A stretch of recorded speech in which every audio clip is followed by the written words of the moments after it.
গোপালদেৱৰ থোলৰ বৰ্তমানলৈকে অসমত 296খন সত্ৰ আছে আৰু এই সত্ৰসমূহৰ পৰা ভকতসকল এই সত্ৰলৈ প্ৰায়ে আহি থাকে। এইবেলিও প্ৰায় 200 ভক্ত উজনিৰ পৰা আমাৰ সত্ৰভাগলৈ আহিব। গতিকে এইখন সত্ৰ আমি অসমৰ এখন বিশিষ্ট সত্ৰৰূপে আমি ভাবোঁ আৰু তেওঁলোকেও এইখন সত্ৰৰ ওপৰত যথেষ্ট গুৰুত্ব দিয়ে। কিন্তু আমি সেইখিনি যথেষ্টভাৱে আগবঢ়াই দিব পৰা নাই বিভিন্ন কাৰণত।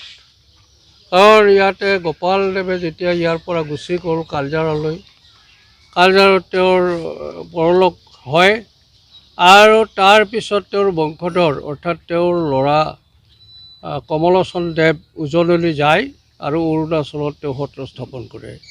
আৰু তেওঁৰ জীয়াৰী অসমৰ প্ৰথম মহিলা কবি আই পদ্মৱতী আই এই সত্ৰখনৰ পৰা নাতি দূৰত বাঢ়ৈমাৰা জানৰ পাৰত তেওঁ বাঢ়ৈমাৰা জান হিচাপে এখন সত্ৰ স্থাপন কৰে আৰু তেওঁ তাত নাৰী সবলীকৰণৰ আটাইখিনি শিক্ষা দীক্ষা আৰু ধৰ্মীয় দীক্ষা তেওঁ তাত দিয়ে।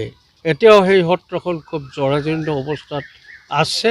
আমি আশা কৰোঁ অসমৰ ৰাইজৰ আকণ্ঠ সমৰ্থনত আৰু সহায় সহযোগিতাত সেই সত্ৰখনৰ নিশ্চয় ঠন ধৰি উঠিব আৰু এই সত্ৰখনৰো যিখিনি যাৱতীয় কৰিব লগা আছে সেইখিনিও নিশ্চয় চৰকাৰ আৰু ৰাইজৰ সহযোগিতাত হ'ব বুলি আমি আশাবাদী।